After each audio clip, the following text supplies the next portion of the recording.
Welcome back दोस्तों। आज मैं आपके सामने रिसेंटली तेलुगु लैंग्वेज में रिलीज हुई हनी मूवी को लेकर आया हूँ, जिसमें नवीन चंद्रा लीडिंग रोल पर है। एक्चुअली ये मूवी सच्ची घटनाओं पर आधारित है। हमारे स्टेट के एक इलाके में यही घटना पेश आई थी और भी काफी सारी घटनाएं पेश आई थी, वही अंधविश्वास के काम। तो मेकर्स ने ऐसे एक हादसे को लेकर ये मूवी बनाई। तो अब चलिए फटाफट से वीडियो को स्टार्ट कर लेते हैं। कहानी की शुरुआत में ही कुछ ग्रुप ऑफ पीपल्स को दिखाया जाता है और वो सारे लोग जंगल के किसी इलाके में जाने लगते हैं। बहुत ही दूर जाने के बाद ये सारे लोग एक गुफा में जमा होते हैं। वहाँ पर एक लीडर होती है, एक औरत जो जादू मंत्र का काम करती है। मतलब ये सारे लोग एक सेपरेट कम्युनिटी को बिल्ड करके एक अलग ही देवता की पूजा करते रहते हैं। पूजा करने का स्टाइल भी बहुत ही डिफरेंट होता है इन लोगों का। मतलब वहाँ की वो लीडर एक बंदे के सर पे बार बार पत्थर मार के उसके सर से खून निकालकर वो खून अपने उस मूर्ति को चढ़ाने लगती है। उसके बाद सीन 2010 या 2011 में शिफ्ट होती है।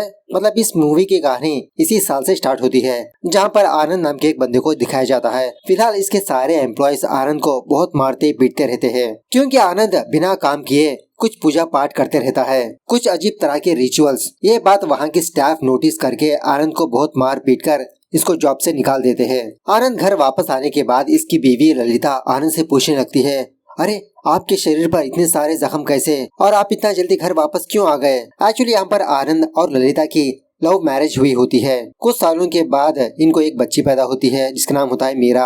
आनंद कहने लगता है कि मेरी जॉब चली गई है। ऐसा कहते हुए अपनी बच्ची पर ही इल्जाम लगाने लगता है कि जब से ये पैदा हुई मेरा बुरा टाइम स्टार्ट हुआ। ललिता भी कहने लगती है कि खामखा बच्ची पर इल्जाम मत लगाओ, पहले तुमने क्या किया वो बताओ। आनंद फटाफट से अपने घर के अंदर जाकर भगवान के जो फोटोज होते हैं ना, उन फोटोज को निकालकर एक और किसी देवता की फोटो रखता है। मूवी के स्टार्टिंग में जिस कम्युनिटी को दिखाया गया है, आनंद उसी कम्युनिटी का भी एक मेंबर होता है, उस मूर्ति की पूजा करने वाला बंदा। उसके बाद सीन 2019 में शिफ्ट होता है। आनंद कुछ भी जॉब ना करते हुए इधर उधर घूमते हुए कुछ अजीब के पूजा पाठ करते रहता है। अब घर का गुजारा चलाने के लिए ललिता टीचर की जॉब करती रहती है। उसी स्कूल में इसकी बेटी मीरा भी पढ़ती है। आनंद जब बाहर से घर वापस आता है तो ललिता आनंद से ही बात कहने लगती है कि आनंद तुम भी एक जॉब ढूंढ लो ना, मेरे अकेले की सैलरी से घर नहीं चलने वाला। आज दुकान वाला बंदा आया था, पैसे मांग रहा था। आनंद कहने लगता है कि कुछ दिन और वेट करो ललिता, उसके बाद हमारे पास अनगिनत पैसे आएंगे। ललिता कहने लगती है कि मुझे करोड़ वगैरह नहीं चाहिए, बस तुम्हारे साथ एक अच्छी सी जिंदगी गुजारना चाहती हूँ मैं। आनंद ललिता को बहुत मारने पीटने लगता है। उसी वक्त कॉलोनी के काफी सारे लोग आनंद के घर के पास आकर हंगामा करने लगते हैं। मतलब कॉलोनी वालों को ये बात पता लग चुकी होती है कि आनंद हर रात कहीं पर जाकर कुछ पूजा पाठ कर रहा है। आनंद की वजह से ही इनके घर के लोग बिगड़ते जा रहे हैं। घर के ओनर से यही बात कहने लगते हैं कि आप फटाफट से आनंद की फैमिली को यहाँ से भेज दीजिए। बाद में घर का ओनर आनंद से यही बात कहने लगता है कि आप दूसरा घर ढूंढ लीजिए, इन लोगों को और मैं कंट्रोल नहीं कर पाऊंगा। तो शायद एक हफ्ते के बाद आनंद अपनी फैमिली को लेकर दूसरे घर पर शिफ्ट हो जाता है। उसके बाद सीन 2022 में शिफ्ट होता है।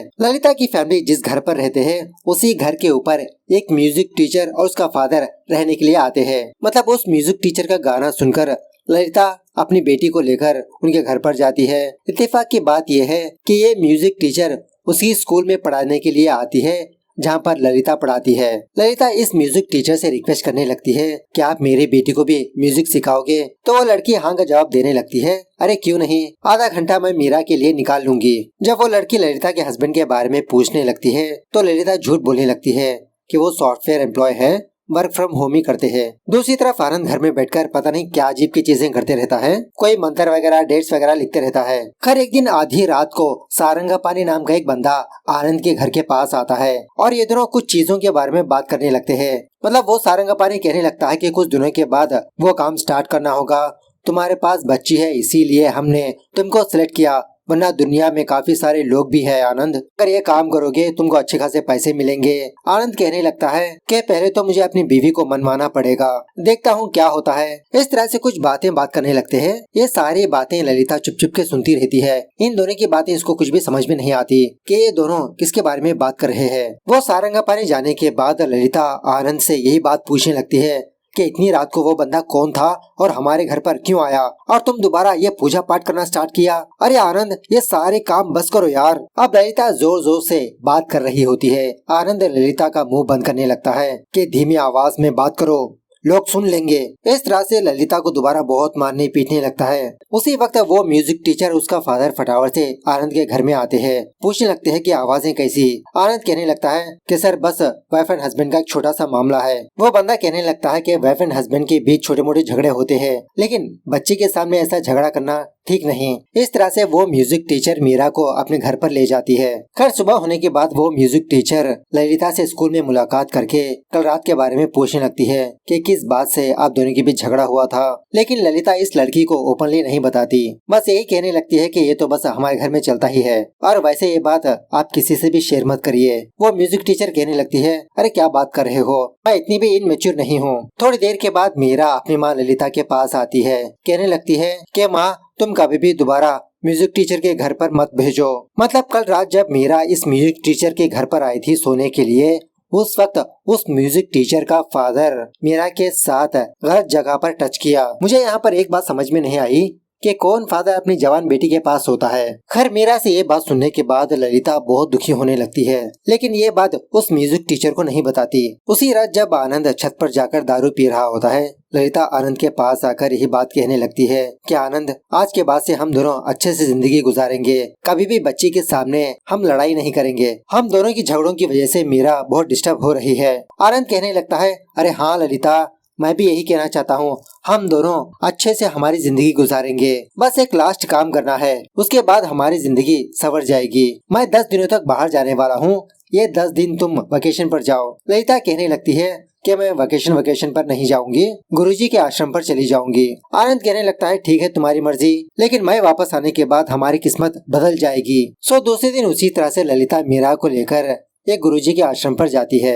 आचार्य नाम का एक बंदा ललिता और मीरा को उनका कमरा दिखाकर कहने लगता है कि जब गुरुजी को फुर्सत मिलेगी तो मैं आपके बारे में बताऊंगा। उसके बाद ललिता को जिस भी चीज की जरूरत होती है वो उस आचार्य के पास जाकर मांगती रहती है। स्पेशली मीरा उस आचार्य के बहुत ही क्लोज होने लगती है, मामा मामा कहकर बुलाती रहती है। यह आचार्य भी अनाथ होता है, किसी एक्सीडेंट में इसकी फैमिली दुनिया से चल बसी। तब से आचार्य यहीं पर काम करते अपनी जिंदगी गुजार रहा है गुरुजी की सेवा में। दूसरे दिन वो आचार्य ललिता और मीरा को गुरुजी के पास ले जाता है। वो गुरुजी ललिता को देखकर कहने लगता है कि तुम्हारे मन में बहुत ही परेशानी है, फिक्र मत करो, सब कुछ ठीक हो जाएगा। भगवान की पूजा करते रहो, हमेशा भगवान के पास रहो और उसी तरह से बच्चे की हिफाजत से केयरिंग करो। उसके बाद ललिता और मीरा 10 दिनों तक यहाँ पर अच्छे से एंजॉय करते रहते हैं, सारे लोगों से घुल मिल जाते हैं। स्पेशली वो आचार्य लकड़ियों से कुछ खिलौने बनाकर मीरा को देते रहता है। कुछ दिनों के बाद आनंद ललिता और मीरा के पास आकर कहने लगता है कि मैंने हमारे लिए बहुत ही अच्छा बड़ा वाला घर ढूंढ निकाला है, हम उस घर में शिफ्ट होने वाले हैं। इसी बातों ही बातों में वो आचार्य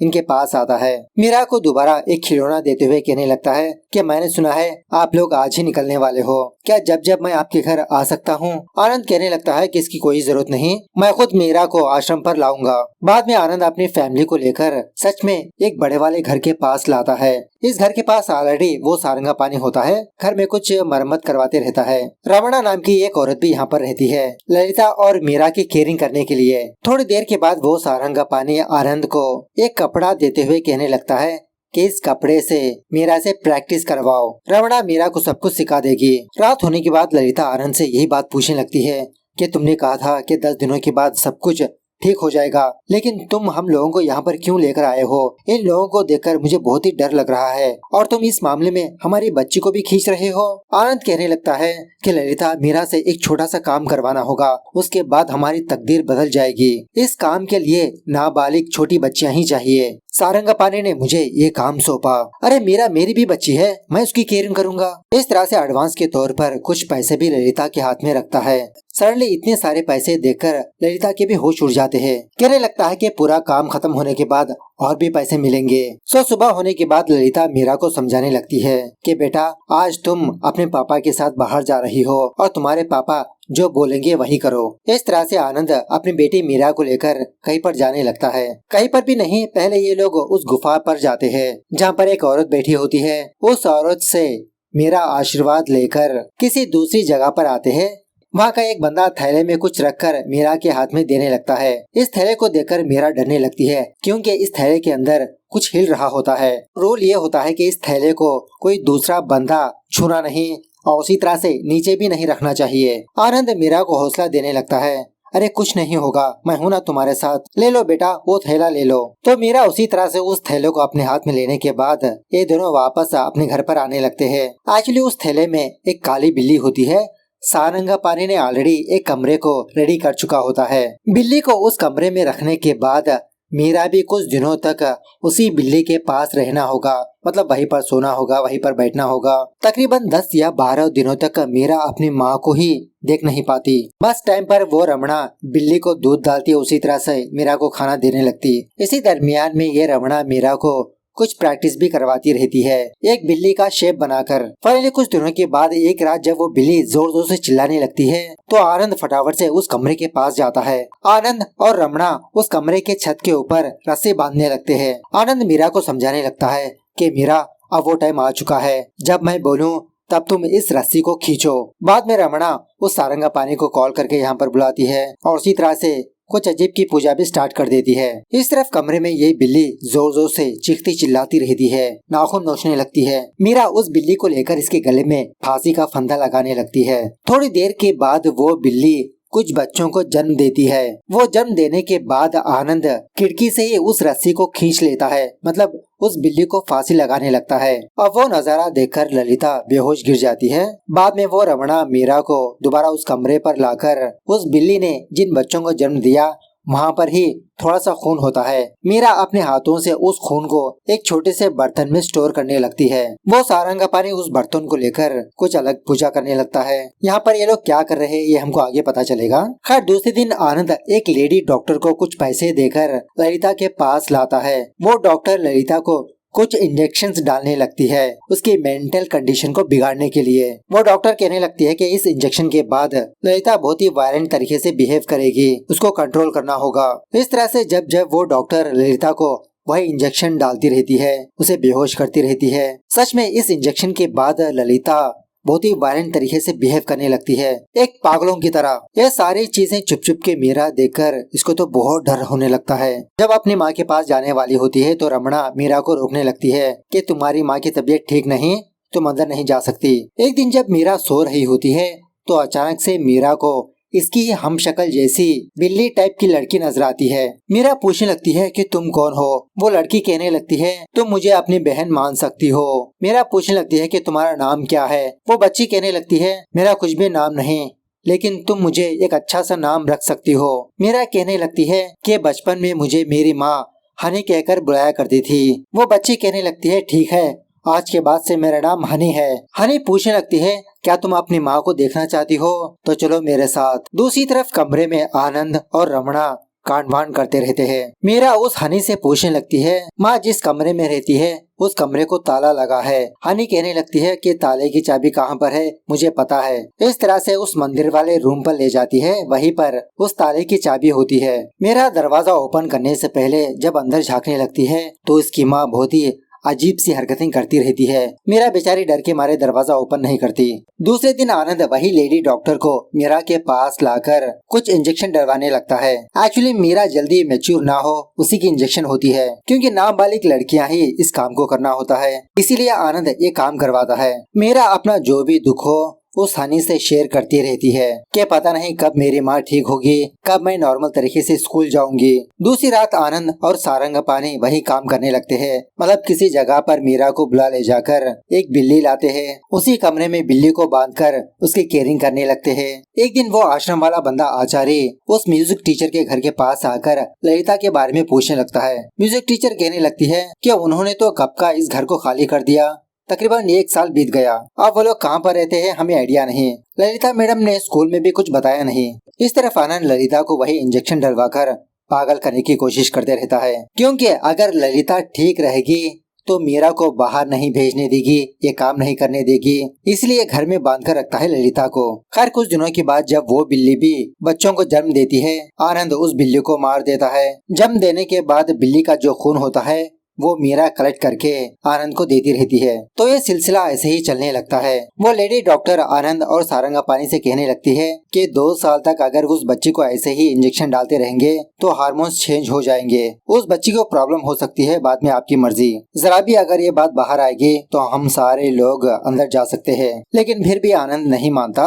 उसके बाद आनंद और सारंगापानी किसी दूसरे बंदे से मुलाकात करने के लिए जाते हैं। तो ये दोनों दूसरे बंदे को कुछ बातें बताने लगते हैं कि दुनिया में बहुत ही कम लोगों को बिल्ली का जादू पता है। पुराने जमाने में जिन लोगों को पता था वो लोग इस चीज को इस्तेमाल करके आलीशान की जिंदगी गुजारने लगे, लेकिन उस बिल्ली के जादू को हासिल करना इतना आसान नहीं। जिस तरह से सांप बच्चे जन्म देने के बाद कुछ बच्चों को खा लेता है, उसी तरह से बिल्ली भी अपने बच्चों को जन्म देने के बाद जो गंदी चीज निकलती है वो चीज बिल्ली खा लेती है। उसी को इंग्लिश में म्यूकस भी कहते हैं। ऐसा म्यूकस आदिवासियों के पास मिलता है, लेकिन वो कितना ओरिजिनल है ये बात पता नहीं, इसलिए हम खुद उस म्यूकस को कलेक्ट कर रहे हैं। उस म्यूकस को कलेक्ट करने के बाद एक पूजा करनी होगी और जो भी बंदा सक्सेस पाना चाहता है उस म्यूकस को लेकर अपने घर के पास दफना दे और उसी तरह से वहाँ पर एक कैक्टस का पौधा लगा दे।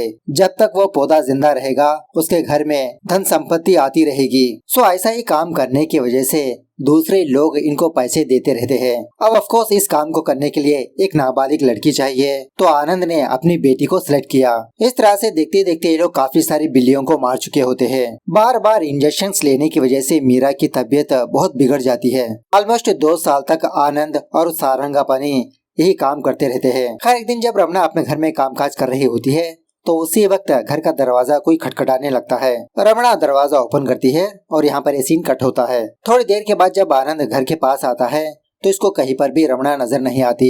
मीरा से पूछने पर यही बात कहने लगती है कि कल सुबह रमणा ने मुझे खाना दिया, उसके बाद वो मुझे नजर नहीं आई। आनंद और सारंगापानी यही सोचने लगते हैं कि शायद रमणा लालची होकर सारे पैसे लेकर भाग गई। आनंद फटाफट से अपने कमरे में जाकर पैसों को चेक करता है। सारे पैसे ठीक ठाक ही होते हैं। खैर थोड़ी देर के बाद एक बंदा एक और छोटी बच्ची को लेकर आनंद और सारंगापानी के पास आता है। मतलब इस बच्ची से भी वही काम करवाने के लिए जो मीरा कर रही थी, क्योंकि अब मीरा वीक हो चुकी होती है। इस तरफ वो हनी मीरा को नजर आकर मीरा से कहने लगती है कि तुम्हारे पापा ने एक और बच्ची को यहाँ पर लेकर आया है, वो बच्ची की हालत भी तुम्हारी जैसी ही होगी। ये सिलसिला कभी भी रुकने वाला नहीं है। अभी अच्छा मौका है, तुम्हारे पापा घर पर मौजूद नहीं, माँ के पास जाकर बात करो। सो मीरा उसी तरह से ललिता के पास आती है, रिक्वेस्ट करने लगती है कि माँ मुझे यहाँ पर नहीं रहना, माँ हम दोनों चलो यहाँ से चलते हैं। मीरा की बातों से ललिता को ये बात भी पता चलती है कि मीरा हनी नाम की एक लड़की को इमेजिनेशन कर रही है। ललिता भी कहने लगती है कि तुम फिक्र मत करो बेटा, हम यहाँ से कहीं दूर चलते हैं। और उसी तरह मीरा की हालत को देखकर बहुत रोने लगती है। ललिता मीरा को एक काम करने के लिए कहती है तो मीरा उसी तरह से कुछ टैबलेट्स वाटर बोतल में मिला देती है। सो थोड़ी देर के बाद आनंद वापस अपने घर पर आकर दारू पीने लगता है, वही वाटर वगैरह मिलाकर। सो ये पानी पीने की वजह से आनंद बेहोश हो जाता है, कुछ ज्यादा ही नशा चढ़ जाता है इसको। बाद में मीरा ललिता का कमरे का दरवाजा ओपन करने के बाद ये दोनों पहले उस बच्ची को बाहर निकालते हैं। उसके बाद ललिता आनंद को उसी पूजा वाले रूम के पास लाकर इस पर बार बार वार करके मार देती है। जिस तरह से आनंद ने बिल्ली को लटकाया, ये दोनों उसी तरह से आनंद को लटका देते हैं उसी रूम में। सुबह होने के बाद पुलिस वाले इस घर के पास आकर ललिता को अपने साथ ले जाते हैं। अब पता नहीं तकरीबन 2 साल के बाद ललिता सूरज को देखती है, बाहर आई होती है। हायर ऑफिसर्स ललिता को हॉस्पिटल ले जाकर इसको कोई इंजेक्शन डालकर सच बुलवाने लगते हैं। सो ललिता स्टार्टिंग से जो हुआ वो सारी बात पुलिस वालों को बताने लगती है कि इनकी लव मैरिज हुई थी, उसके बाद मीरा पैदा हुई। स्टार्टिंग में आनंद कोई पूजा पाठ कर रहा था, उसके बाद ये बिल्लियों को मारने का सिलसिला स्टार्ट हुआ। ललिता तंग आकर पहले उस रमणा को मार दिया, उसके बाद इसके हस्बैंड को। पुलिस वाले पूछने लगते हैं कि ये रमणा कौन है। बात यह है कि उस दिन घर के पास वो आचार्य आया था। बहुत ही मुश्किल से इस आचार्य को ललिता के बारे में पता चला कि ललिता और मीरा यहाँ पर रहते हैं। पहले तो रमणा कहने लगती है कि उन दोनों की तबीयत ठीक नहीं, आप यहाँ से जा सकते हो, लेकिन फिर भी आचार्य जिद पर खड़ा रहता है, मुझे मीरा को देखना है। उसी वक्त जब मीरा बाहर आती है तो मीरा की हालत को देखकर इस आचार्य की तो होश ही उड़ जाते हैं। रमणा से रिक्वेस्ट करने लगता है कि मैं एक बार ललिता को देखना चाहता हूँ। तो रमणा उसी तरह से पहले ललिता के पास जाकर इसको इंजेक्शन डालने लगती है कि तुमसे मिलने के लिए कोई बंदा आया है, लेकिन इसी मौके का फायदा उठाकर ललिता उस रमणा को मार देती है। आवाज सुनकर जब वो आचार्य कमरे के पास आता है, ललिता जो हुआ वो सारी बात बताने लगती है। बाद में उस आचार्य ने ही रमणा की लाश को किसी जगह पर दफना दिया और उसी तरह से पुलिस वालों को इन्फॉर्म करने से भी डरा था। पुलिस वाले पूछने लगते हैं कि तुम्हारी बेटी कहाँ पर है। ललिता कहने लगती है कि मेरी बेटी को वो लोग इंजेक्शन डाल कर उसकी हालत ही बिगाड़ दिया था। बहुत ही बहकी बहकी सी बातें करने लगी। मैं अपनी बेटी को उस हालत में देखना नहीं चाहती, इसीलिए मैंने अपनी बेटी को मुक्त कर दिया। मेरी फूल जैसी बेटी को मैंने अपने हाथों से मार दिया, क्योंकि अगर मेरी बेटी जिंदा होती तो नरक की जिंदगी जिया करती, इसलिए मैंने अपनी बेटी को मुक्ति दे दिया। इस तरह से फाइनली ये मूवी यहाँ पर दी एंड होती है। एक्चुअली उस टाइम ये न्यूज बहुत ही सेंसेशनल हुई थी। कुछ महीनों पहले ऐसी एक घटना पेश आई थी हमारे स्टेट में। एक बंदे ने अपनी दोनों बेटियों को मार दिया दोबारा जिंदा करने के लिए। हालांकि वो बंदा वेल एजुकेटेड था। खैर मिलते हैं अगली वीडियो में, तब तक take care, bye bye, see you soon.